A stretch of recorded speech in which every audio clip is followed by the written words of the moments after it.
Hello, everyone, and welcome back to this episode of the Cycle Breakers Show. I am one of the original Cycle Breakers, Tiffany Toombs Clevenger, joined, of course, with my amazing husband. Dick Clevenger, what's up, everybody? Thought you were going to forget to introduce yourself there again. No, I paused for a second. The dramatic pause to see if I'm like, is he going to say it? Do I need to say it? I wanted to get a funny face reaction, but it never came out. I'm used to your antics. Yep. So, in today's episode, we are going to be talking about overthinking and more specifically, how people can stop overthinking. Yeah, overthinking is, I think, a huge thing, especially when it comes to entrepreneurs. I think they really can kind of look at things and, work harder and not smarter. So, it's kind of look at it and try to simplify things is really the name of the game, I think, that I've learned when it comes to this topic. But I know you have some specific techniques and exercises that I think can help everybody when it comes to overthinking things that can lead to, things like stress and burnout and anxiety and stuff like that, can really hold people back for a long time. Yeah. And overthinking is something we've both battled in different ways in our journey, so we can bring that personal experience element to it as well. Absolutely. So as we like to start these episodes with the nerd out with Tiffany time.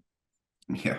There's a phrase, a common saying in neuroscience that says neurons that fire together wire together. And this is called Hebb's Law, Hebs, for my fellow nerds out there.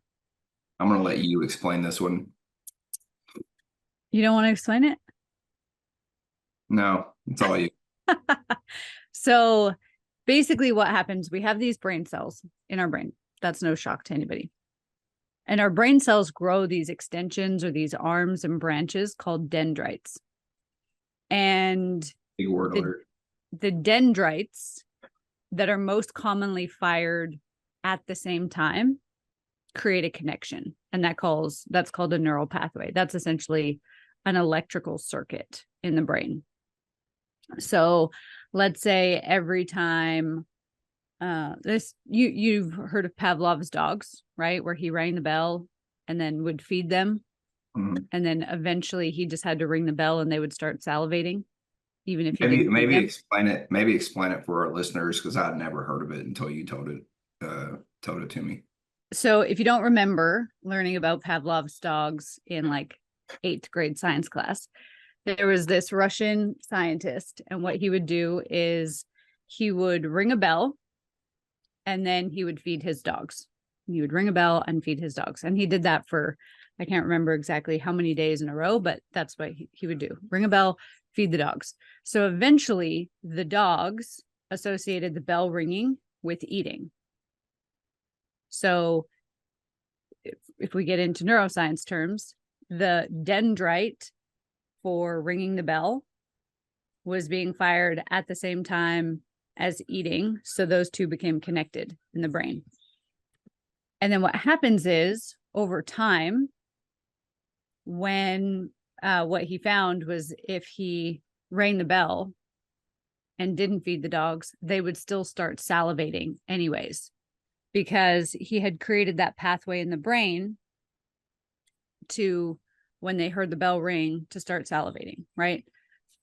Our son is the same way. If he sees me pull out a diaper, he will lay himself down in a certain spot on the couch because he knows I'm going to change him. Today, I just sat on the spot in the couch that I normally sit in to change him to fold some laundry. And he just assumed that I was changing his bum and came and lay down, even though that's not what my plan had been at the time. I pick him up and then he'd come back and lay down again. He did that like 4 times. Because I was sitting in that same spot. So in his mind, he's created this neural pathway or this electric circuit that whenever I sit in that spot, it's bum change time. Now, for those of you that are on my side of the spectrum, there was an Office episode where Jim was feeding Dwight some mints.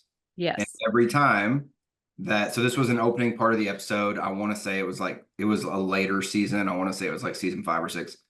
And he basically would sit down and there would be a sound from the computer of I think it was of like a new window opening way back when. If you have Windows, we use Mac, but if you have Windows, it'd be like no, no, no, like, it was like that sound of like, Windows opening.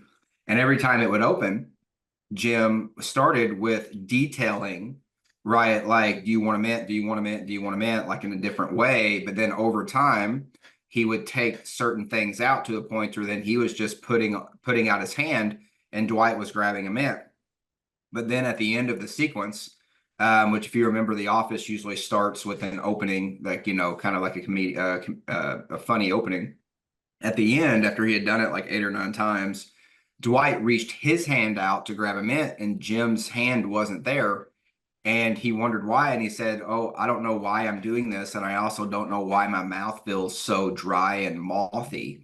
And basically, he had created a habit, or what Tiffany is calling a dendrite or a pathway, into that automatically happening every single time that sound hit his brain. Yeah. So every time the electricity travels through the circuit, that neural pathway, we get the same outcome. So this is how overthinking persists, is that it's become a pathway. And most often it is created as a survival mechanism, right? We have an experience where maybe we didn't think things through, or we took rushed action, or maybe somebody, made a comment to us about, that it's not safe to make quick decisions or something like that. And so we created this pathway of overthinking. And so then every time we're faced with a decision, and maybe it's all decisions, and maybe it's just decisions about money, or just decisions about business, or just decisions about relationships, you start overthinking it. So that's how it stays stuck. But it's ultimately created from a moment of feeling like we're not safe, or that we weren't safe, or, any of the core childhood wounds that we talked about in a previous episode. We felt abandoned, we felt rejected, we felt humiliated, we felt betrayed, we felt injustice. So now we start overthinking situations as a way to protect ourselves. But here's the crazy thing about overthinking, and really limiting beliefs in general, is that they become a self-fulfilling prophecy. When I was an athletic trainer, I don't know if I've ever told you this story, Sid. When I was an athletic trainer in college, I was working with the men's soccer team. And as you know, I'm very competitive, but he didn't know that. This one player on the team didn't know that. And so, so I go out to meet the team on my very first practice. And this guy said, "Nice to meet you. You seem nice and all, but I'm going to be staying away from you." And I just kind of laughed and I was like, "Okay, haha, like, why?" And he was like, "Because trainers like to keep the best players off the field, or, they get off on, they stroke their ego by making players sit for injury." And I was like, well, that's a weird belief to have. I mean, me personally, being so competitive, if the team wins, I win. So I'm going to make sure nobody is sitting with an injury if they don't have to. Anyways, during one game, he kind of tweaked his hamstring, and I could see the moment that it happened. And I went over to him and I said, "Do you want me to look at it?"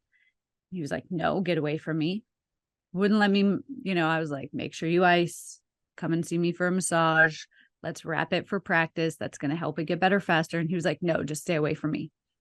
Well, 2 games later, because he didn't do anything to protect it, he tore it fully. And I said, "Now you're going to be out like 3 to 6 weeks." And he was like, "See, I told you that you just want to keep us out of the game." And I'm like, "Well, I mean, I actually tried to keep you in the game by making sure that it didn't get any worse, but you had this belief system, right? And overthinking comes from a belief system that we're not safe. You had this belief system that I was trying to keep you out, and so you didn't get help when I could have prevented this from happening." And that's ultimately what overthinking does, right? Maybe people are afraid of failure. I see overthinking happen a lot with fear of failure. And then people are like, well, I got to think through all the details. I got to think through every possible angle. I got to make sure X equals Y equals Z equals, all my I's and T's are your T's dotted. I'm not even saying that right. I's dotted, T's crossed before I do anything. Right. But by the time you do your full on analysis and overthink every possible angle of the opportunity, the window of opportunity is gone. And now it's either not as lucrative or you don't have the ability to do it anymore. And so this is where that belief system, the fear of failure, leads to more failure. Well, in essence, it leads to, I think, staying in the same place. So it sounds like you just get really still. But that's a form of failure in itself, isn't it? Yeah. Yeah. I'm just saying, like, I think, for people that are sitting there and like I think it'd be interesting. Like, what are some of the big signs that you see when it comes to overthinking? Like, cause I think a lot of people, I think a lot of people are not going to sit there and maybe they think that it's normal. Like what you're doing is normal. I'm processing, or I'm building a plan, or I'm doing this, or I'm doing that. Like, where would you say the line is, or some signs are, like when people are kind of crossing the line into, no, you're actually overthinking this, you're making this more difficult than it needs to be? Procrastination, definitely. If you have a pattern of procrastinating, then you definitely have some overthinking going on. Perfectionism, that's another classic overthinker. If you find that doing the tasks, it takes you like a long time to ramp yourself up to do a task, and then you're exhausted by the time you get there, it's usually not the task itself. So for example, I had a client who was like, I really need to create content. I just keep procrastinating around it. So we did some work, a little bit of work on it. And then in between sessions, she came back to me and she said, I'll have like one day where I can batch my plan is to batch like 10 videos or 20 videos or whatever, like you and I do, Sid. Mhm. And she's like, and so I'll have like 8 hours to do it. And then I'll sit down and I'll overthink it and I'll rewrite my scripts like 5 times. And then I'll question if those are good enough. And then by the time I get around and then to filming, I only have like 2 hours left. And then I film like 1 or 2 videos and I'm exhausted. Like, I don't know how you film 10 videos in a day, Tiff, because it's exhausting. Like, it's not actually the videos that are exhausting you. It's the overthinking, that pre-planning. Like if your planning runway takes you a long time, right? And obviously I can't give you a specific time because it really depends on the project that you're doing. But if it takes you hours and hours or days and days or even weeks and weeks in the planning phase, you're likely overthinking something. Yeah, and I think a classic kind of thing a lot of people forget, like, I go over this with a lot of people as well. And especially went over this with a lot of people that I helped in regards to like, when I would help people with the digital marketing and the marketing side of things, they would almost get stuck into this idea like what they're doing right now has to be the final draft. And Yeah. I find that, like my number one thing that go to people is like, I feel like I say this over and over, but I'm like, you can just redo it. Like, but at the end of the day, I think it's interesting too, because a lot of the people that we've worked with in the past, I think there is definitely, I think support and weight behind taking action in some form, like with whatever it is that you need to do, because at the end of the day, at least from our experience, I know from my experience, is that you never get it right the first time. And, I think I heard Ryan Serhant say this once on stage, but, Ryan Serhant's a real estate agent from the $1 Million Listing New York reality TV show. And he would talk about how no one really knows what they're doing, especially knows what they're doing the first time. The secret is that some people just do it anyway. And I think that was interesting because, there is a smaller amount. It's kind of like in phases or like in layers.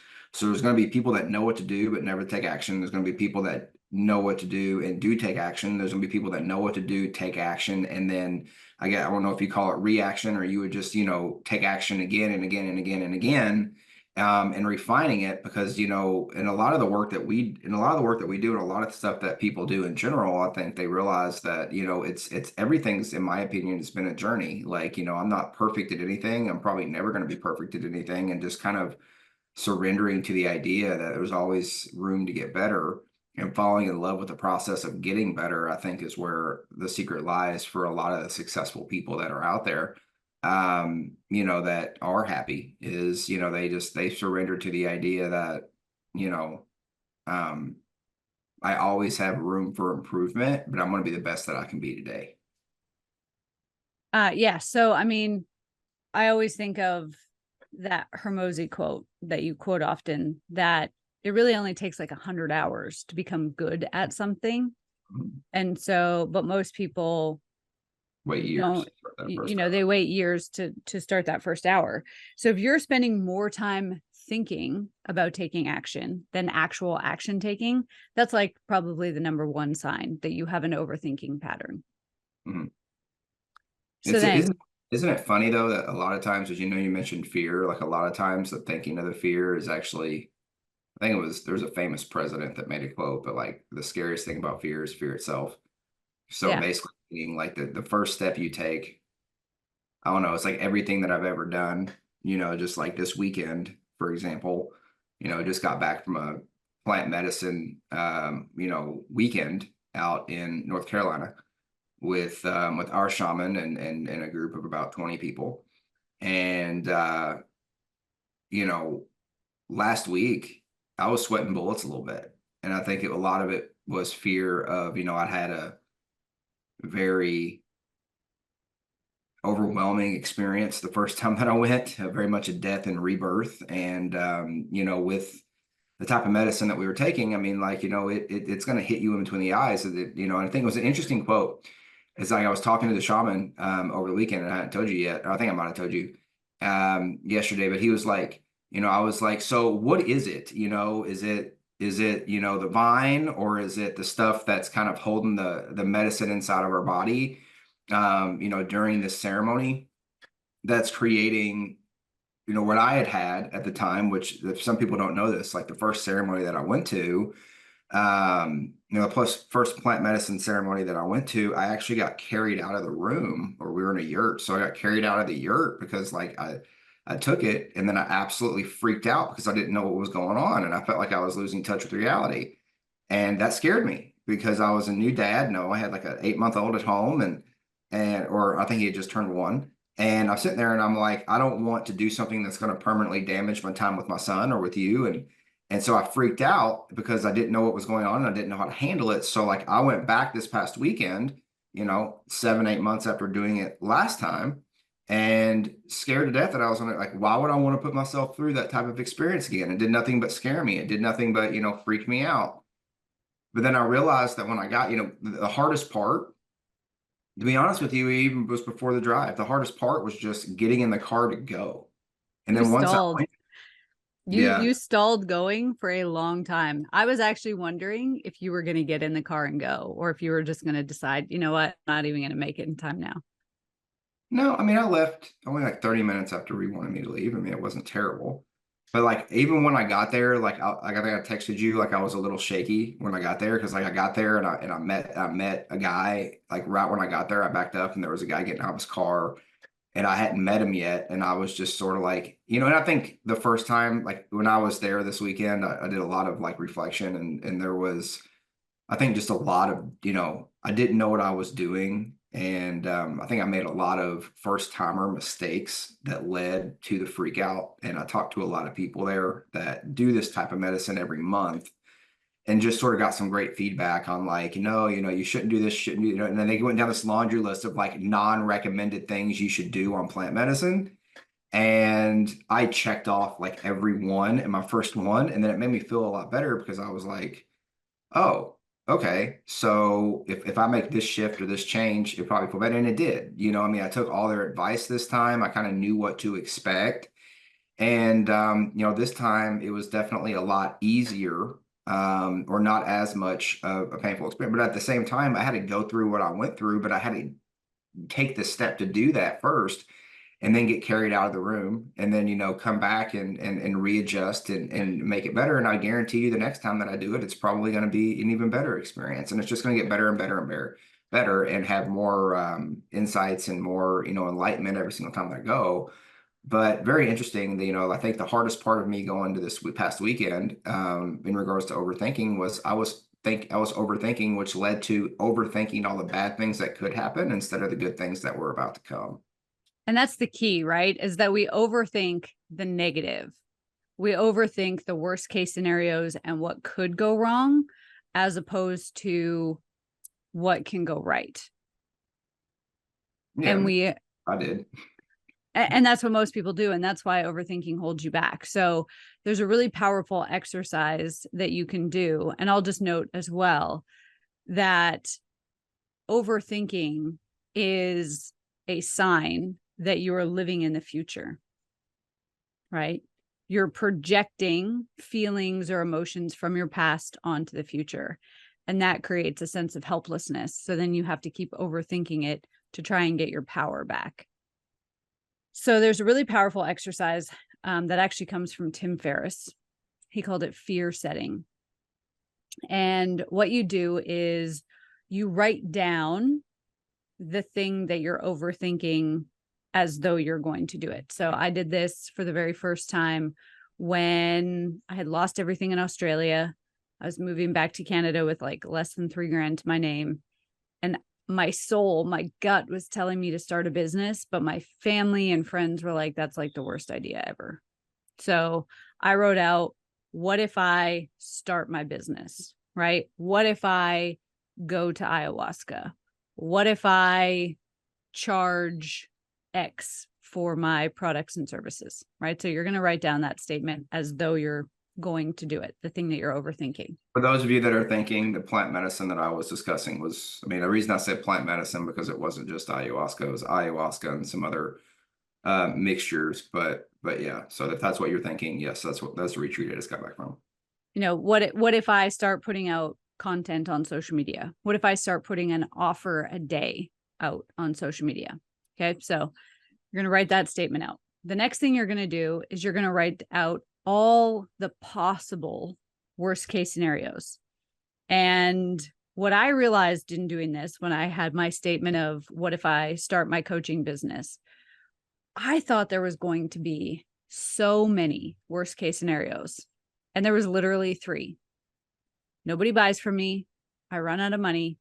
My family says I told you so. And those were literally the only 3 worst case scenarios I could think of. But when I was looking at doing this exercise, I was like, oh my gosh, there's going to be so many. I'm going to need like 5 sheets of paper. And I literally went and got extra paper because I thought there was going to be so many. So write out, like, what's all the worst case scenarios? I put out social media content. People hate, people leave judgmental, negative comments. People, haters hate, whatever. Nobody buys. I go to ayahuasca and I have an intense vomiting session, right? Or purge. So you're going to write out all the worst case scenarios that you can possibly think of.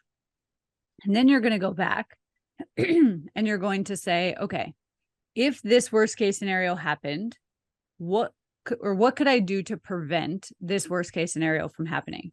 So for me, for example, with my coaching business example, what could I do to prevent myself from running out of money? Well, I could learn how to market. And I didn't have a whole lot of money to spend on marketing. So I was like, I will read some books and watch YouTube channels, right? Watch some YouTube on it. I will ask people for referrals. And then like the absolute worst case scenario way for me to prevent that was I'd get a job at McDonald's. And I purposely wrote down McDonald's because I knew if I got a comfortable job that wasn't too bad, then I would keep putting my business on the back burner because I'd be too tired or I'd have something else to do or I'd have money to spend. So I was like, I will get a job at McDonald's where I come home smelling like greasy Big Macs every day, where I'm hating my life, and that's going to give me the pain and the drive to get my butt in gear with my business. So worst case scenarios, what could you do to prevent that worst case scenario from happening? I think it's important to note too that, as you had mentioned Hermosi, and I think a lot of people that listen to this have, or are watching this have heard of Alex Hermosi. And, if you're in any type of entrepreneurial role, you probably heard of the name. But Hermosi put content out, I think it was a couple of years ago, when he talked about like it, he didn't lose it all once, but twice. And, during that one of those times, he had got to a point where he didn't even have any cash left. He just had a credit card that had like, I think it was like, he had credit for like 50 grand or something like that on a credit card. And so he said, well, what's going to happen? I got, he like, did the math, and he was like, so if I put out ads, I got like, I think it was like 50 days of putting out ads. And if I put out these ads and it doesn't work, then like, what am I going to do? And he literally said, I'm going to strip during, I was like, I'm going to drive Uber during the day and I'm going to strip at night. And I'm going to make enough money doing those two things to be able to, afford to keep, to survive. And I'm going to do that, as I'm building, my next business. And I think it was interesting to note that, he even went through this exercise, even though he's, $100 million man, today. It was only like 5 or 6 years ago, and he did this exercise when his back was up against the wall, not just once, but twice. Yeah. So you're going to write down your worst case scenarios, write down how you would prevent it. Next is you are going to write down what you would do to repair the situation if the worst case scenario happened. So like for me, I did run out of money. How do I repair this situation? For me personally, with the example that I had, my prevent and my repair were pretty much the same thing, right? Like I get the McDonald's job. I start learning how to market. I ask for referrals. I hire a coach to help me with sales, things like that. And so I was like, well, if my repair is the same as my prevent, then I better start doing it now so that I don't have to get into the position where I have to repair it. Right. And then after you've got, because when we're overthinking, the reason why this is so powerful, when we're overthinking, we move into a powerless state. And so it's like we forget that even if a challenge comes up, there's options to overcome it. But we don't focus on those options. We just focus on like, I'm going to lose all my money. And for me personally, like when I used to overthink things, I would go in this spiral of like, I'm going to lose everything and I'm going to end up living in a box under the bridge. Like, is that really true? Probably not. I'm sure I could have found somewhere else to live, but that was always where I went to. And because I had created that image in my mind, the crazy thing is when we overthink, we put these images into our mind, into our reticular activating system, which we've talked about in a previous episode as well. And our reticular activating system says, okay, well, you want more of that. So then it creates more patterns and habits of behavior that lead to the thing that we don't want. Right. So I'd have this picture in my mind of me being so broke. I was living in a cardboard box under a bridge. And then I'd spend all my time worrying about living under the bridge that I wasn't actually taking action to prevent it from happening. Not that I ever ended up there, but because I had the tools to pull myself out, but I would go into these spirals. So we also have to notice the spiral and how it's playing out in our life. We have to recognize, okay, I'm overthinking right now. And if I stopped overthinking and I took action right now instead, the thing that I'm overthinking about or the thing that I'm worried about happening wouldn't happen. I mean, yeah. I mean, especially I've always found that momentum, the hardest point of getting momentum is when you're at a zero. So like, usually I found that after day one, you feel like you got momentum. Everything just gets easier day in and day out as you move forward. Even if you're moving forward imperfectly, I think, there's nothing I've ever done that's been perfect the first time ever. So, kind of surrendering to that and just knowing that it's going to be done imperfectly, but you're making progress toward your overall goal, which is, getting you to whatever point that might be, tied around health, wealth, or relationships for whatever kind that is, but, or whatever desire that is of yours. But at the end of the day, I think, we take steps toward, we take imperfect steps toward getting to what we want. And we usually get there imperfectly, but, we have to start imperfectly to get there at all. Here's the thing about taking imperfect action is you actually get data. That was imperfect action. It's kept saying imperfectly, but that was a phrase I was looking for. Thank you for filling in the gap. That's See, fine. I was imperfect in that imperfection. And it's fine because people are still going to get value out of this episode. So the thing about taking imperfect action is you get data or information faster that you would never have gotten standing still, right? The thing about standing still, and there was actually an Australian company that did a study on this, where they found that the entrepreneurs who spent years or like months planning out their business plan, perfecting it, like getting everything just right for the business plan, were 80% more likely to fail than the ones who put together a quick plan and took action on it and then readjusted their course. Because what happened was people would spend all this time and most of their money in the planning stages, right? Putting together the website, perfecting the logo, perfecting the color, hiring coaches to teach them X, Y, and Z. And then by the time they got started, they had very little money left. And so when a challenge came up, they didn't have the ability to be flexible because they didn't have the money, or they were already so burnt out or under time pressure that they folded. And so it's better to make a decision and then just know that you're going to get data along the way that will require you to make some adjustments. But the best adjustments that you're going to make, like, I'm not really a sailor, but imagine that I'm standing out on the shore, right? And I'm trying to figure out how I would set up the sail for my sailboat. I'm not going to have as good of an idea as if I am on the water actually doing it. We get valuable information in the doing that we do not have access to in the overthinking. And that's why it is so important to take action.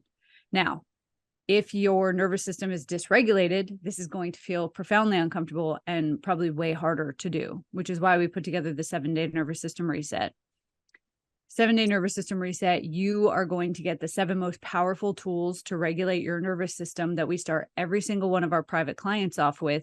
That's going to create a foundation of feeling safe and of trusting yourself to be able to make the adjustments that need to be made as you get this data in. Where can people get the 7-day nervous system reset, Sid? Super simple. You can just go to resetmysystem.com/reset. Or you can click down here below in the show notes or in the description of this video, and or audio if you're listening to this on the podcast, and ultimately just grab your free 7-day nervous system reset. You'll be able to download those exercises and basically create a routine around doing these exercises in under 10 minutes a day, really, really quickly. And it's like Tiffany said, it's the first step to not only your healing, but it's the first step to your ultimate transformation, being able to get rid of those limiting beliefs and, clear up those childhood wounds and ultimately go out there and create a new identity and a new self walking into everything that you want. So again, it's down there in the description or down there in the show notes, or simply just go to resetmysystem.com/reset and grab it there. Thank you all so much for joining us for this episode. Let us know, reach out to us on social. Let us know how this fear setting exercise goes for you.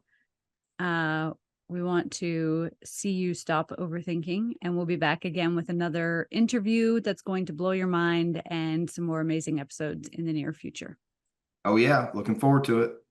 Thank you for tuning into this episode of The Cycle Breakers, where this channel is all about helping people clear out the blocks that are holding them back. We have a free gift for you, and that free gift is called our 7-day nervous system reset. The 7-day nervous system reset is where we help you calibrate your nervous system so you can go out there and control your emotions and start to take more control of your life, helping clear the blocks that are holding you back so you can start stepping into that dream life. It's absolutely free, and you can grab it down here in the description. And remember, our friends, let's dare to heal.